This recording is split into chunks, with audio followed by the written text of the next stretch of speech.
Field project जिन भी विद्यार्थियों का है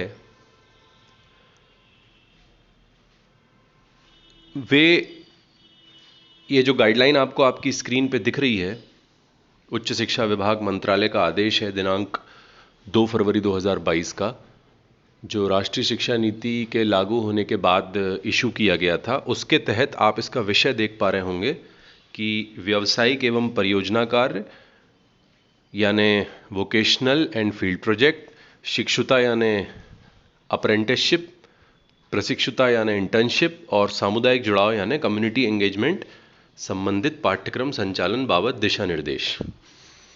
तो इसमें हम अभी फील्ड प्रोजेक्ट की चर्चा करेंगे। फील्ड प्रोजेक्ट कैसे बनेगा? फील्ड प्रोजेक्ट जो होता है वो आपका किसी बाहर, संस्था के बाहर फील्ड पर जाकर आपको एक प्रोजेक्ट पूरा करना पड़ता है, या परियोजना जिसको बोलते हैं पूरी करनी पड़ती है, जो आपको विषय के शिक्षक देते हैं। इसमें आपको एक टॉपिक दिया जाता है और उस टॉपिक के अनुसार आपको कॉलेज से 7 दिन पूर्णकालिक या फुल टाइम आपको बाहर रहकर ये काम करना है, जिसमें पूरे के पूरे 7 दिन आप बाहर रहेंगे कॉलेज से, और जो आपको फील्ड दी गई है वहां पे आप अपना परियोजना कार्य करेंगे। या फिर 15 दिन अंशकालिक या हाफ डे, यानी आप आधे दिन कॉलेज आएंगे और आधा टाइम आप अपने फील्ड पे बिताएंगे। तो 7 दिन पूर्णकालिक या 15 दिन अंशकालिक, इस तरीके से आपको ये परियोजना कार्य करना है।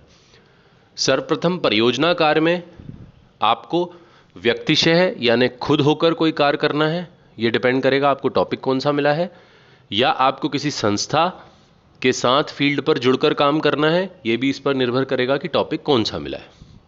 उसके बाद आपको ये जो 7 दिन का आपने, अगर हम पूर्णकालिक मान के चलें, क्योंकि महाविद्यालय से अभी लगभग सभी बच्चों को 7 दिन का पूर्णकालिक काम दिया जा रहा है, तो उसकी पूरी एक रिपोर्ट तैयार करनी है। उस रिपोर्ट को किस ढंग से बनाना है और उसकी पूरी गाइडलाइंस पर आज हम चर्चा करेंगे, जिसमें आपको अपने कार्य करते समय कुछ फोटोग्राफ्स भी लेने हैं और कुछ फॉर्मेट्स हैं उन पर साइन कराने हैं, वो मैं आपको अभी बताने जा रहा हूँ। तो इसके जो संबंधित कॉलम हैं वहाँ पे हम चलते हैं, जहाँ पे आपको कुछ फॉर्मेट दिखेंगे।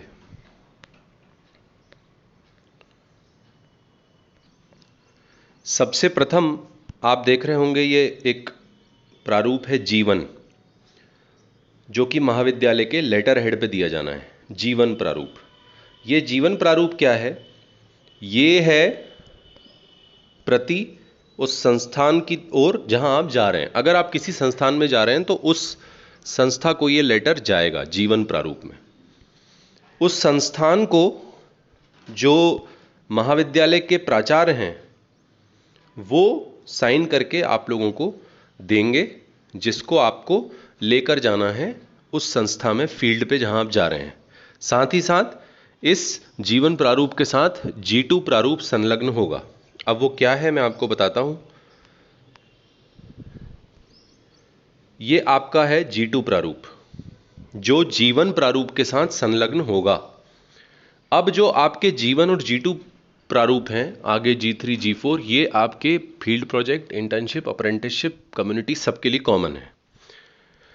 जीवन प्रारूप का अर्थ होता है कि महाविद्यालय के संस्था प्रमुख या प्राचार्य उस पर्टिकुलर संस्था जहां आप जा रहे हैं वहां पे उनको आग्रह कर रहे हैं, उनसे रिक्वेस्ट कर रहे हैं कि भाई हमारे ये विद्यार्थी आपके पास परियोजना कार्य के लिए आएंगे, आप अपनी सहमति प्रदान करें।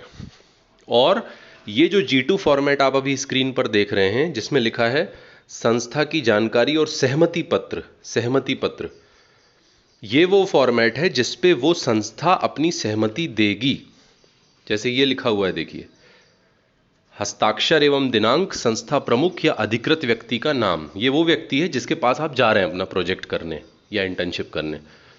तो आप उसको जीवन देंगे, यानी अपने प्राचार्य की चिट्ठी वो उसको रख लेंगे और आपको सहमति पत्र पे यानी इस G2 प्रारूप पे साइन करके वो दे देंगे।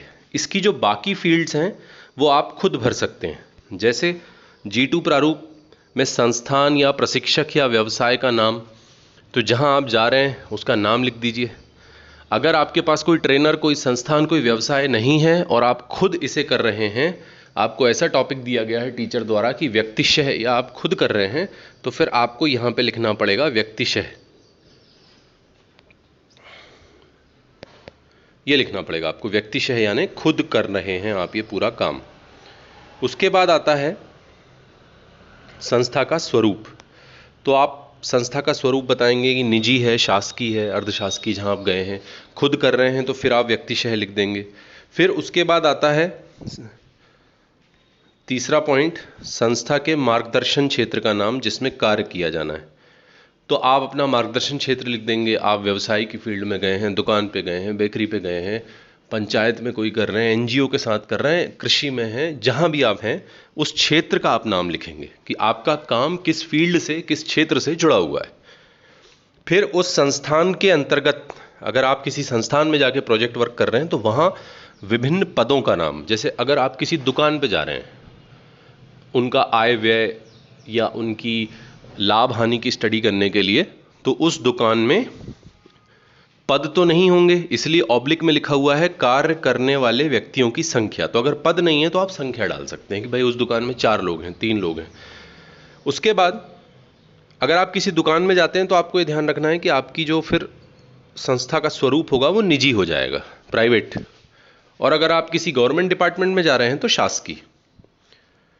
फिर 5वां पॉइंट यहां पे हमें दिख रहा है, अपेक्षित अधिकतम विद्यार्थी संख्या जिनको संस्थान प्रशिक्षण दे सकता है। तो फील्ड प्रोजेक्ट की गाइडलाइन ये कहती है कि एक बार में 5 विद्यार्थियों का ग्रुप बनाया जा सकता है अधिकतम, या फिर 5 से कम, विद्यार्थी संख्या पर निर्भर करेगा। अधिकतम 5 का एक ग्रुप, या 4, 3, 2, और फिर इंडिविजुअली तो आप कर ही सकते हैं, लेकिन बेहतर होगा ग्रुप में करें क्योंकि बहुत बड़ी रिपोर्ट बनानी पड़ती है। तो अपेक्षित अधिकतम विद्यार्थी जो हैं वो आपके हमेशा 5 रहेंगे। उसके बाद है अपना अगला पॉइंट, संस्था से प्रशिक्षण के उपरांत संगठित या असंगठित क्षेत्र में रोजगार की संभावना। तो चूंकि हम फील्ड प्रोजेक्ट इसलिए कर रहे हैं, उच्च शिक्षा विभाग ने फील्ड प्रोजेक्ट को इसलिए इंट्रोड्यूस किया है कि भाई आप लोग संगठित या असंगठित क्षेत्र में रोजगार या स्वरोजगार पा सकें, तो यहां आपको हां लिखना है कि संभावना है। अब अगर आप किसी दुकान के व्यवसाय को अध्ययन करने के लिए फील्ड प्रोजेक्ट के लिए जा रहे हैं तो संभावना है कि आगे आपको उस व्यवसाय से संबंधित आइडिया मिलेगा, आप शायद उसे खोल पाएं। आप अगर सामाजिक कार्य की किसी संस्था में गए हैं तो हो सकता है आपको लगे कि मुझे अपना खुद का कोई सामाजिक कार्य या एनजीओ खोलना है। इस तरह की संभावना हमेशा रहती है। उसके बाद यहां पर इस फील्ड में, क्योंकि ये जो अन्य विशेष जानकारी है ये तो कुछ भी नहीं है, इसको आप कोई विशेष जानकारी अगर संस्था दे तो ठीक, नहीं तो इसको आप नील कर सकते हैं, यहां पे ऐसा एक डैश लगा सकते हैं। ये वाला जो पॉइंट है 7वें पॉइंट के बाद वाला, यानी ये संस्था व्यक्तिगत मार्गदर्शन द्वारा महाविद्यालय डैश, यहां पे अपने महाविद्यालय का नाम लिखिएगा, अपने संबंध महाविद्यालय के विद्यार्थियों को प्रशिक्षण प्रदान करने की सहमति प्रदान की जाती है। और जहां गए हैं वहां पे इसके साइन जरूर कराइए। अगर आप किसी संस्था में ना जाकर, जैसे आप दुकान पे गए हैं तो दुकान वाले के साइन कराएंगे, आप किसी बेकरी पे गए हैं तो बेकरी का जो अधिकृत व्यक्ति होगा उसके साइन कराएंगे, आंगनवाड़ी इत्यादि, जहां भी आप जो प्रोजेक्ट कर रहे हैं। और यदि आप खुद कर रहे हैं व्यक्तिशः कोई प्रोजेक्ट, तो फिर इस फॉर्मेट में चूंकि आप व्यक्तिशः लिख चुके हैं तो इस पर फिर आप खुद के साइन कर सकते हैं या इसको खाली भी लगा सकते हैं।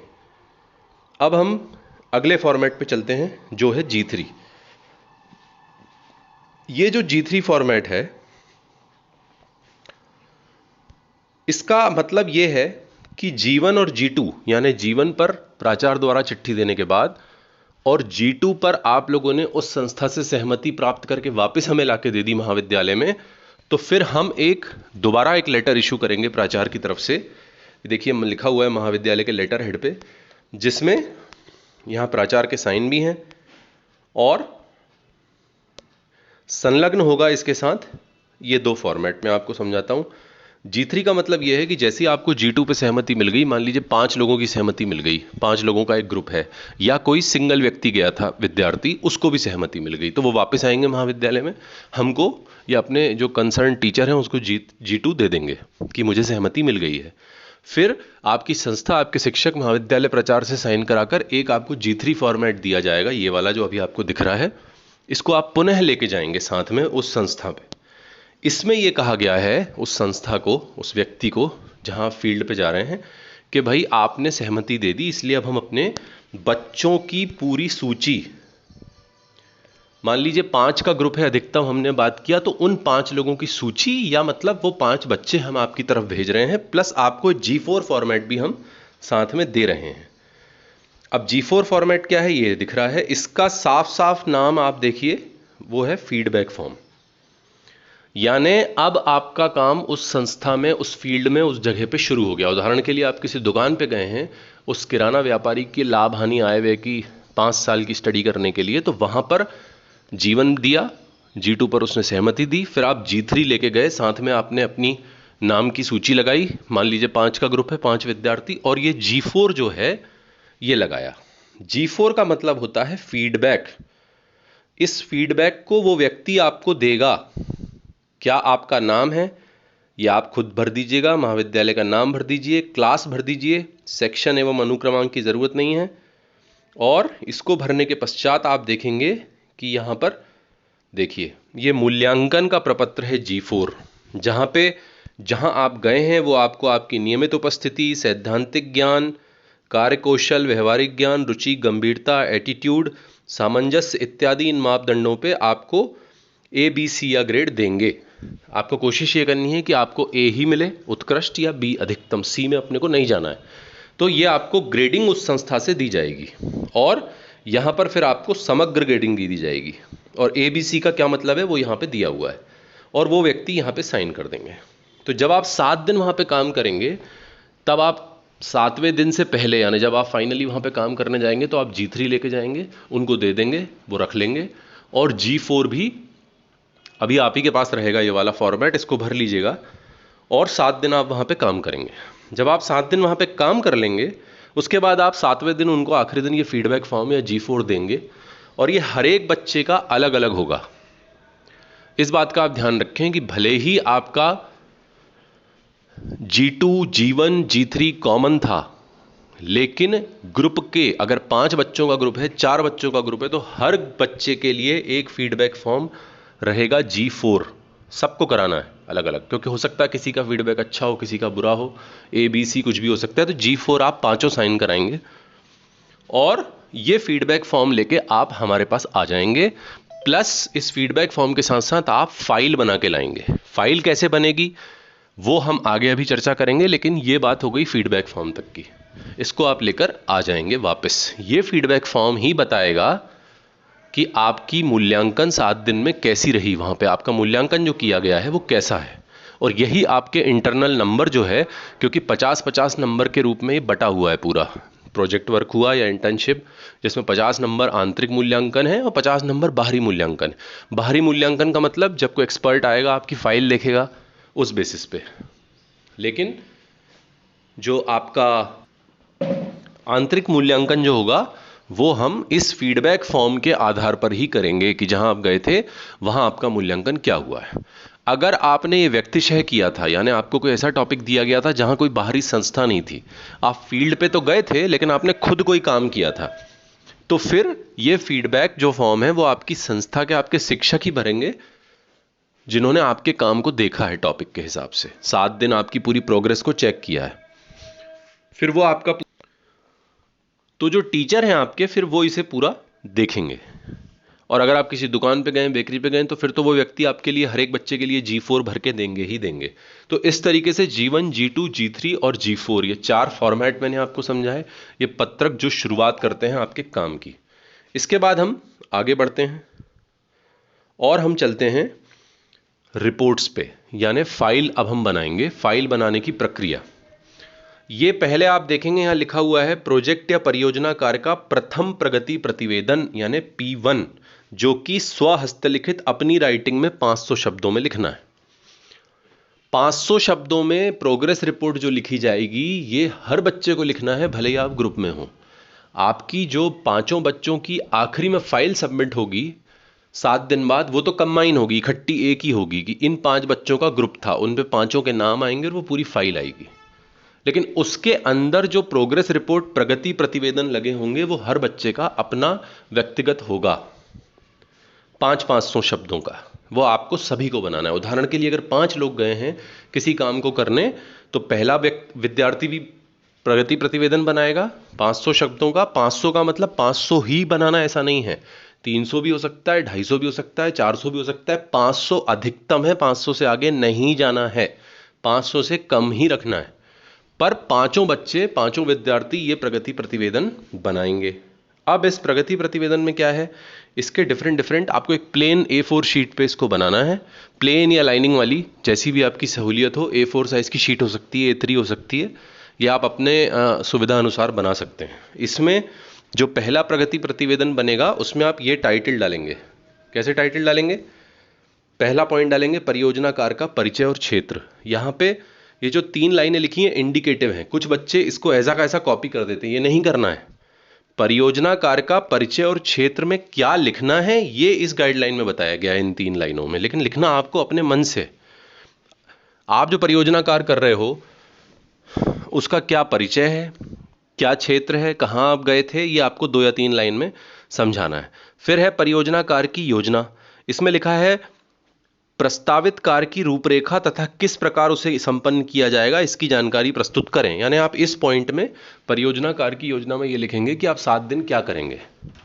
आप अगर किसी दुकान पे गए हैं तो आप वहां जाएंगे, वहां उनसे पूछेंगे, उनके उत्पादों की लिस्ट बनाएंगे, वो क्या बेचते हैं, कितना उनको पिछले 4 या 5 साल में लाभ हुआ इत्यादि। जो भी आपको इस तरह का टॉपिक दिया गया उसकी आप योजना लिखेंगे। सिर्फ यहां प्लानिंग लिखनी है, काम नहीं लिखना है। ऊपर आप परिचय और क्षेत्र लिख चुके हैं। उसके बाद अगर आपका पूरा ग्रुप गया है तो आपका कार्य विभाजन, यानी आप पांचों बच्चों ने अपना काम आपस में कैसे बांटा, कौन क्या करेगा। दुकान पे जाके एक व्यक्ति उत्पादों की सूची बनाएगा, एक लाभ हानि की स्टडी करेगा, एक आय व्यय को देखेगा, एक वहां बैठ के कस्टमर या जो वहां पे ग्राहक आ रहे हैं उनसे बातचीत करेगा, उनकी रुचियां अभिरुचियां जानने की कोशिश करेगा। इस तरीके से काम को हम बांटते हैं। तो विद्यार्थियों का कार्य विभाजन। फिर उसके बाद आगे के पॉइंट काफी क्लियर हैं, जिसमें लिखा है संबंधित कार्यस्थल का विवरण जहां कार्य किया जाना है। उद्देश्य और प्रासंगिकता। उद्देश्य और प्रासंगिकता में आप ये लिखेंगे कि आपका उद्देश्य क्या है इस कार्य को करने का, क्यों आप कर रहे हैं। तो आपको ये लिखना है कि हम महाविद्यालय की परियोजना कार्य के लिए इस कार्य को कर रहे हैं। इस कार्य का उद्देश्य ये है कि हमें, उदाहरण की दे रहा हूं मैं आपको, आपका जो भी कार्य होगा, लेकिन हमको मान लीजिए दुकान भेजा हुआ है तो उद्देश्य ये है कि हमें लाभ हानि की अध्ययन करना है, आय व्यय का अध्ययन करना इत्यादि आपके उद्देश्य हो गए। उसके बाद ये आपका 500 शब्दों का होगा। मतलब पहला पॉइंट, दूसरा, तीसरा, चौथा और पांचों पॉइंट के अंतर्गत, पांचों हेडिंग के अंतर्गत आप प्रथम प्रगति प्रतिवेदन देंगे अधिकतम 500 शब्दों में। 250 भी हो तो चलेगा, 200 भी हो तो चलेगा, बहुत कम नहीं रखना है, लेकिन 500 से आगे तो बिल्कुल नहीं जाना। ये हर बच्चे को बनाना है, ठीक है। अब चूंकि एक ही ग्रुप के 5 बच्चे इसको बना रहे हैं तो प्रगति प्रतिवेदन में परियोजना कार्य का परिचय और क्षेत्र तो आप सबका कॉमन रहेगा। योजना आपकी अलग अलग हो सकती है, विभाजन सबका कॉमन रहेगा क्योंकि सबके ही प्रगति प्रतिवेदन में लिखा होगा कि कौन क्या करेगा, और कार्यस्थल का विवरण भी आपका कॉमन रहेगा और उद्देश्य भी आपके कॉमन रहेंगे। तो प्रगति प्रतिवेदन यानी P1 जो है, पहला ये फर्स्ट प्रगति प्रतिवेदन है, ये आपका लगभग आप सबका कॉमन दिखेगा। एक आध 2 पॉइंट इसमें अलग अलग होंगे, लेकिन बनाना आपको अलग अलग है। इसके बाद हम अगले प्रगति प्रतिवेदन पे चलते हैं जिसका नाम है P2। ये आपका दूसरा प्रगति प्रतिवेदन है। द्वितीय प्रगति प्रतिवेदन ये भी आपकी राइटिंग में होगा, 500 ही शब्दों में होगा। अब द्वितीय का मतलब क्या हुआ? द्वितीय का मतलब ये हुआ कि भाई आपने जो काम करना शुरू किया है उसमें 1-2 दिन कुछ काम किया तो आपने P1 बना लिया, पहला प्रगति प्रतिवेदन, कि 2 दिन में आप क्या, क्योंकि वो तो उसमें लिखा है, अभी तो काम की वो पूछ ही नहीं रहा। पहले प्रगति प्रतिवेदन में आप P1 में तो वो आपसे सिर्फ योजना पूछ रहे हैं, परिचय पूछ रहे हैं, कार्य विभाजन पूछ रहे हैं, आप उतना बता देंगे। अगर हम दूसरे वाले प्रगति प्रतिवेदन पे देखें तो देखिए इसका पहला पॉइंट है परियोजना की कार्य प्रणाली, वर्क फ्लो। वर्क फ्लो का मतलब कि आप कौन सी कार्यवाही करेंगे, कितने स्टेजेस, कितने चरण में करेंगे और उनका क्रम। माने आप घर से सोच के जाइएगा कि मैं इन 7 दिनों में क्या क्या काम करूंगा या करूंगी और किस किस तरीके से करूंगी। पहले दिन मैं दुकान पे क्या स्टडी करूंगी, दूसरे दिन मुझे क्या करना है, तीसरे दिन मुझे क्या करना है, ये सब आप सोच के जाइएगा। वो आप यहाँ पे लिख देंगे, बता देंगे कि ये हमारा कार्य प्रणाली है। दूसरे पॉइंट में लिखा है जानकारी का संग्रह, फील्ड सर्वे। तो आप लिखेंगे कि हमारी जानकारी का संग्रह हम कहाँ से करेंगे। उदाहरण के लिए अगर आप किसी किराने की दुकान पे गए तो वो पूरा दुकान ही आपका जो है वो जानकारी संग्रह का स्रोत है। उस दुकान के मालिक, उस दुकान में काम करने वाले लोग और वो पूरी दुकान, ये आप यहाँ पे लिख देंगे। फिर हम चलते हैं साहित्य समीक्षा। तो साहित्य समीक्षा में आप क्या लिखेंगे कि चूंकि आप लोग उदाहरण के लिए अर्थशास्त्र के विद्यार्थी हैं और दुकान पे गए हैं, तो आपको ये तो पता होना चाहिए कि लाभ हानि क्या होती है, आय क्या होती है, व्यय क्या होता है, ठीक है, डिमांड या मांग क्या होती है, ग्राहक किस ढंग से काम करते हैं। तो ये सारी चीजें आप यहाँ पे लिखेंगे कि हमने अपने काम को शुरू करने के पहले साहित्य के रूप में क्या पढ़ा। आप लिख सकते हैं कि भाई हमने बीए फर्स्ट ईयर में जो व्यष्टि अर्थशास्त्र है हमारा, माइक्रो इकोनॉमिक्स है, उसमें हमने मांग के सिद्धांत पढ़े, उस किताब का नाम या उस यूट्यूब वीडियो का नाम जिसको आप सुन के जाइएगा। या आप ये भी लिख सकते हैं महाविद्यालय की कक्षा में पढ़ाया गया जो टॉपिक है, मांग हमने पढ़ी, लाभ हानि हमने पढ़ी। ये आपकी साहित्य समीक्षा भी हो सकती है। फिर आता है एक महत्वपूर्ण पॉइंट, इसमें लिखा है कार्य विभाजन के अनुरूप कार्य की प्रगति। आपने P1 में बताया था कि आप लोगों का काम कैसे डिवाइड होगा आपस में, विभाजन। अब आपने उसके अनुरूप कैसे कैसे आप कार्य कर रहे हैं। तो आप द्वितीय रिपोर्ट में यह बताएंगे कि जैसे जैसे आपका काम शुरू हुआ दूसरे तीसरे दिन, आप सभी ने क्या क्या काम अपने विभाजित अलॉटेड काम के हिसाब से कर लिया है, थोड़ा थोड़ा शॉर्ट में। यह आप दूसरे प्रगति प्रतिवेदन में बता देंगे। अब इसमें देखिए कि ये जो दूसरा प्रगति प्रतिवेदन है, इसमें हर एक बच्चे का वर्क फ्लो अलग अलग हो सकता है कि आप लोगों ने क्या काम डिवाइड किया था। उसके बाद जो जानकारी का संग्रह या फील्ड सर्वे है वो तो आपका सबका कॉमन है, आप सभी लिखोगे कि दुकान वाले से पूछेंगे। साहित्य समीक्षा भी आप सबकी कॉमन हो सकती है। और कार्य विभाजन के अनुरूप जो कार्य की प्रगति है वो अलग अलग होगी, क्योंकि कोई कुछ कर रहा होगा, कोई कुछ कर रहा होगा। एक बच्चा कस्टमर को देख रहा होगा, एक बच्चा आय व्यय को देख रहा होगा। इस तरीके से आप अलग अलग दिन भी जा सकते हैं, पांचों एक ही दिन जाएं जरूरी नहीं, पांचों को जाना है 7 दिन। अब आप आपस में चूज कर सकते हैं कि 7 दिन हमारे कौन से होंगे। कोई व्यक्ति 7 दिन पहले जा सकता है, कोई बाद में, लेकिन आपको उस दुकान वाले का भी ध्यान रखना है कि ऐसा ना हो उसका बहुत समय चला जाए, वो अपनी ग्राहकी पे ध्यान ना दे पाए। तो आपको उसको ध्यान में रख के वहां जाना है और आपको P2 या ये दूसरा प्रगति प्रतिवेदन भी बनाना है। अब आते हैं हम तीसरे प्रगति प्रतिवेदन पे, थर्ड, जिसको हम बोलते हैं P3। ये भी सेम है अपनी राइटिंग में 500 शब्दों में। इसका क्या मतलब हुआ, इसमें भी कुछ पॉइंट दिए गए हैं। देखिए आप यहां पर आप चौथे पांचवें दिन पे आ चुके हैं। ये आपका थर्ड प्रोग्रेस रिपोर्ट है। यहां लिखा है विद्यार्थी द्वारा संपादित कार्य का विवरण प्रत्येक विद्यार्थी द्वारा पृथक पृथक। भाई प्रोग्रेस रिपोर्ट तो सब व्यक्ति बना रहे हैं, यहां पे तीसरी प्रोग्रेस रिपोर्ट में आप लिखेंगे आपने क्या क्या काम अभी तक कर लिया है। जानकारी, आंकड़ों का विश्लेषण, जो भी आपने वहां देखा, अगर कोई आय व्यय का अध्ययन कर रहा है तो उसने क्या देखा, ठीक है। अगर कोई वहां पर लाभ हानि का अध्ययन कर रहा है तो कौन से डॉक्यूमेंट देखे, दुकान वाले ने क्या दिखाया, क्या आपको दिखा कि वो 3 साल में लाभ में था कि वो दुकान घाटे में चल रही है, इत्यादि जो भी आपने देखा वो आप यहाँ पे लिखेंगे।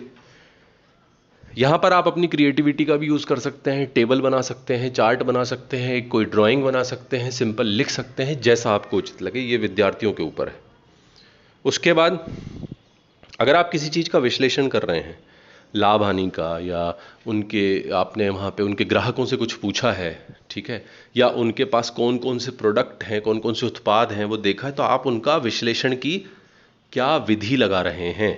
देखिए इसमें लिखा हुआ है जानकारी एवं परिणामों को विश्लेषण करने की प्रविधि का चुनाव, प्रक्रिया का विवरण, औचित्य, त्रुटि इत्यादि, कि हमने किस ढंग से विश्लेषण किया, हर एक विद्यार्थी जो काम कर रहा था उसने किस ढंग से विश्लेषण किया, कौन सी विधि लगाई, क्या उसमें उसे दिक्कतें गई, क्या उसे उसमें त्रुटियां लगी, ये सब आप वहां पे इस पॉइंट पे लिख देंगे। और अगला पॉइंट बहुत सिंपल है, परियोजना कार्य में आने वाली चुनौतियां।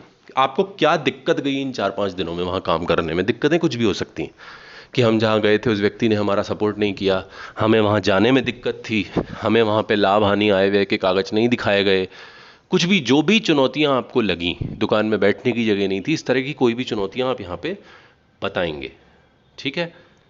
अब ये है आपका अंतिम रिपोर्ट, P4 जो है आपकी वो अंतिम या आखिरी रिपोर्ट है, ठीक है। ये स्वहस्तलिखित होगी और न्यूनतम 5000 शब्दों में। न्यूनतम का मतलब 5000 मिनिमम है, 5000 के ऊपर जा सकते हैं, लेकिन 5000 बहुत होता है। तो वास्तविकता में 5000 ही आप मान के चलिए। ये आपको P4 जो है बनानी है। ये किस ढंग से बनेगी ये मैं आपको बता देता हूं। अब यहां पर एक चीज देखिए आप, ये रिपोर्ट जो बनेगी आपकी P4, ये कोई इंडिविजुअल या अकेले को नहीं बनानी है। ये आपकी फाइनल रिपोर्ट है जो पांचों व्यक्ति या ग्रुप के पांचों विद्यार्थी, चारों विद्यार्थी मिलकर इस रिपोर्ट को बनाएंगे, देंगे इकट्ठे बैठ के। इसमें आप पांचों बैठेंगे और शीर्षक डालेंगे परियोजना कार्य का, वो तो कॉमन था आप लोगों का। विद्यार्थी का मौलिकता घोषणा प्रमाण पत्र ये आगे दिए हुए हैं, मैं आपको ये फाइल PDF में शेयर भी करूंगा ग्रुप पे, और आगे इसके पूरे फॉर्मेट दिए हुए हैं। मौलिकता घोषणा पत्र का मतलब ये काम आपका ओरिजिनल है, किसी से कॉपी नहीं किया गया है, और कॉपी आप लोगों को बिल्कुल नहीं करना है, एक दूसरे की टीपा टापी नहीं, क्योंकि समझ में आ जाता है पढ़ के, उसमें फिर नंबर नहीं मिलेंगे। तो परियोजना का शीर्षक हो गया, मौलिकता यानी ओरिजिनल घोषणा पत्र, इस पे पांचों विद्यार्थी साइन करेंगे।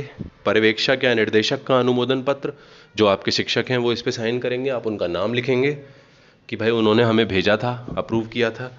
फिर आप जहां गए थे उसका कार्य पूर्णता प्रमाण पत्र, दुकान पे गए थे तो उससे साइन कराइए कि 7 दिन हमारा कार्य पूर्ण हुआ, हम आपके पास आए थे, हमने फलां फलां काम किया, वो पूरा प्रमाण पत्र है।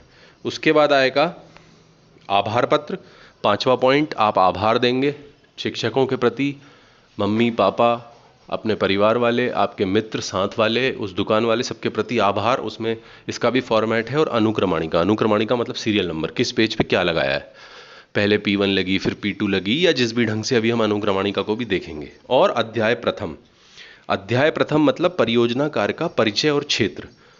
अब परियोजना कार्य का परिचय और क्षेत्र आप देखिए कि ये जो हमने P1 बनाई थी प्रथम प्रगति प्रतिवेदन, उसमें ये पॉइंट दिया हुआ था, परिचय और क्षेत्र।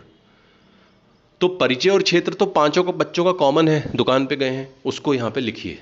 अब इसको आप बांट सकते हो, ये 5000 किसी एक को नहीं लिखना है, जिसमें इतने जितने भी पॉइंट दिए हैं आप देखिए, इसमें जितने भी पॉइंट दिए हैं, परियोजना कार्य का परिचय, क्षेत्र, पृष्ठभूमि, परियोजना कार्य की योजना, संस्थान का विवरण, फिर अध्याय द्वितीय आ गया, ये अध्याय से बांट दिया है, आपको ऐसे ही लिखना है, अध्याय प्रथम, फिर आप 4 पॉइंट, फिर अध्याय द्वितीय, उसमें 3 पॉइंट। ये सारे के सारे पॉइंट आपकी प्रोग्रेस रिपोर्ट से ही लिए गए हैं। P1, P2, P3 के जितने पॉइंट हैं उन्हीं का समावेश करके P4 बना दिया गया है।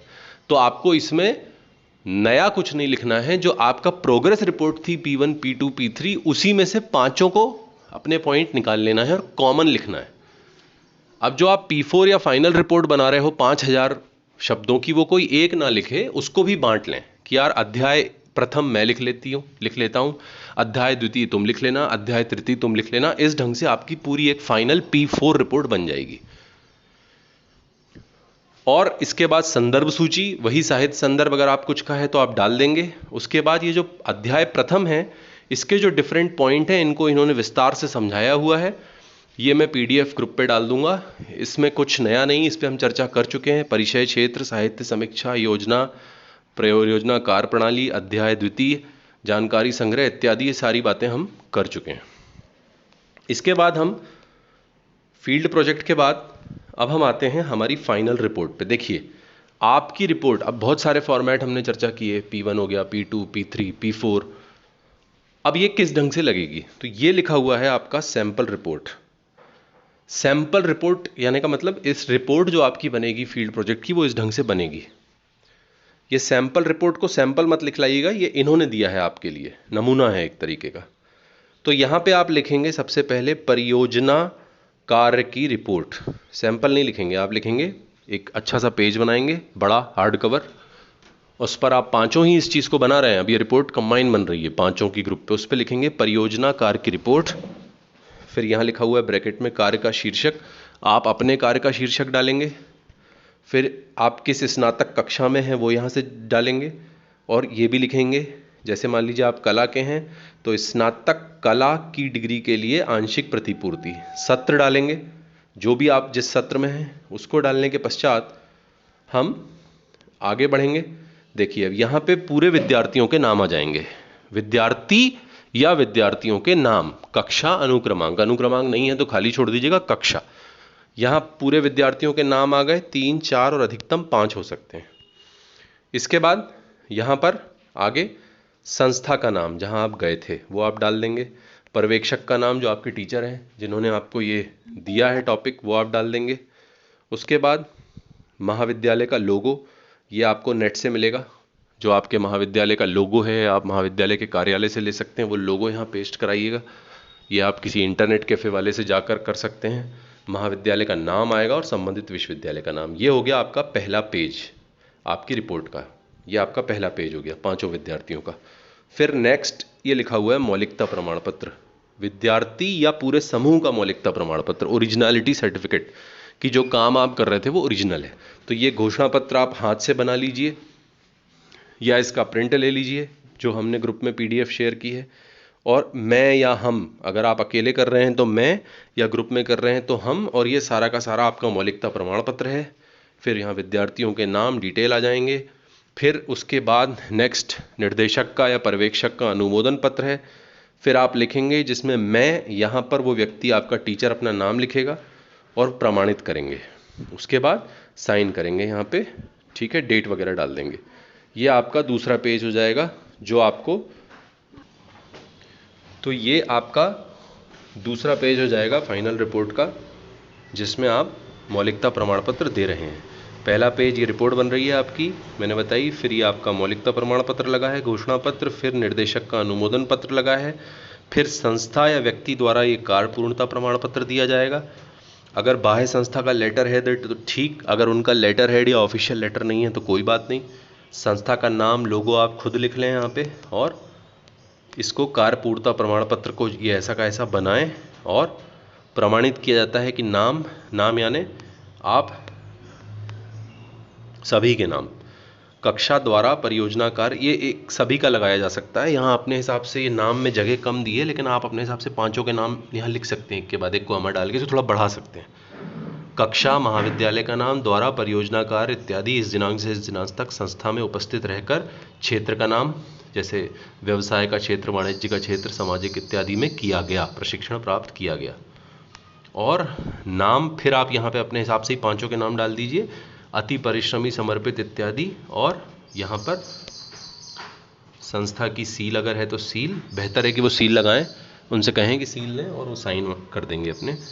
तो ये उनका कार्य पूर्णता प्रमाण पत्र हो जाएगा। फिर ये आपका आभार पत्र है, एक्नॉलेजमेंट, जिसमें लिखा हुआ है निम्न बिंदुओं का समावेश करते हुए, माने आप लिखेंगे यहाँ पर कि आप महाविद्यालय के प्राचार्य, शिक्षक, निर्देशक, संबंधित विषय के अन्य प्राध्यापक गण, बाह्य संस्था के प्रमुख, सहपाठी, इनके प्रति आप अपना आभार व्यक्त करेंगे क्योंकि उनके सहयोग से आपने किया है। अपनी भाषा में लिखना है आपको, इस सारे पॉइंट को इंक्लूड करते हुए, इनका नाम लिखते हुए।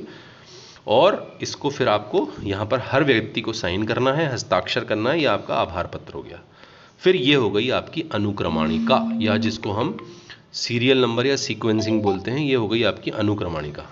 ये भी एक पेज बनेगा आपका अनुक्रमणिका का, जिसमें आप पहले इस अनुक्रमणिका को लिखेंगे और पहले पे आप डाल देंगे कि भाई हमने आभार घोषणा पत्र, मौलिकता घोषणा पत्र है, फिर आभार पत्र है, फिर एक्नॉलेजमेंट है, ठीक है। फिर उसके बाद अध्याय प्रथम। अब ये देखिए अध्याय प्रथम यानी ये आपका P4 है सीधा सीधा, क्योंकि P1, P2, P3, हाँ, इसके बाद आप जब यहाँ पे ये अनुक्रमणिका बनाएं, घोषणा पत्र लगाएं, यहाँ पे आभार पत्र, तो यहाँ पे ये भी लिख दें कि यहाँ पे P1 भी संलग्न है फलाने विद्यार्थी की, फिर P2, P3 उसी विद्यार्थी की, फिर अगले विद्यार्थी की P1, P2, P3, फिर उसके बाद थर्ड विद्यार्थी की P1, P2, ये संलग्न करते जाएं और अनुक्रमणिका में लिखते जाएं। इसके बाद आप सीधा अनुक्रमणिका के उस हिस्से पे आ गए हैं, अध्याय प्रथम, जहाँ आपकी ये P4 का जिक्र हो है, अध्याय प्रथम, उसके पूरे टाइटल, अध्याय द्वितीय, इस तरीके से आपकी ये अनुक्रमणिका यानी कि इंडेक्स हो गई। और अध्याय तृतीय और संदर्भ सूची, ये आपकी पूरी की पूरी प्रोजेक्ट रिपोर्ट तैयार होती है, जिसमें आपके द्वारा किए गए काम का P1, P2, P3 बना और P1, P2, P3 के आधार पे P4 बनी, एक अनुक्रमणिका बन गई। उस आधार पे आपने समावेश करते हुए, अब ये जो 5000 पन्ने की P4 की रिपोर्ट है, इसमें हर बच्चा अपने सुविधा अनुसार आपस में, विद्यार्थी आप लोग सहपाठी अपना काम बांट लें, कोई एक अध्याय लिख ले, कोई दूसरा अध्याय लिख ले, और सभी की रिपोर्टों में से P1, P2, P3 में से थोड़ा थोड़ा जो लिखा हुआ है, जो डेटा है, उसको लेकर आपको P4 बनानी है। और इस फॉर्मेट में पूरी फाइल को बना के आभार पे, एक्नॉलेजमेंट पे, इन पे सब पे साइन करके, पर्यवेक्षक के, निर्देशक के साइन करा के, संस्था जहाँ काम किया वहाँ पे कार्य पूर्णता प्रमाण पत्र उस पर साइन करा के पूरी एक फाइल बना के अच्छे से उसको स्पाइरल बाइंडिंग या बाइंडिंग करा के और आपको महाविद्यालय में इसे अपने टीचर को लाके देनी है। फिर जब आपका बाह्य परीक्षण होगा, जो बाहर के एक्सपर्ट आएंगे वो आपका इंटरव्यू लेंगे, एक वाइवा जैसा होगा जहां आपकी फाइल आपके सामने रखी होगी और आपने जो काम किया है उस फाइल के आधार पे वो आपसे कुछ प्रश्न पूछेंगे और फिर आपका 100 में से 50 का मूल्यांकन तो G4 के आधार पे हो जाएगा और बचा 50 का मूल्यांकन उस तरीके से होगा बाह्य परीक्षक द्वारा। इस फाइल में आपको अपनी तरफ से जो P1, P2 और P3 है, खासकर P2 और P3 में आपको कुछ फोटोग्राफ्स भी डालनी है। जो काम आपने किया उसकी फोटो भी लगाइएगा P2 और P3 में, जिससे ये पता रहेगा कि आपने वो काम वहाँ जाके किया है। ये आपकी फील्ड प्रोजेक्ट या परियोजना कार्य की फाइल तैयार करने की, काम करने की पूरी गाइडलाइन का एक वीडियो था। धन्यवाद।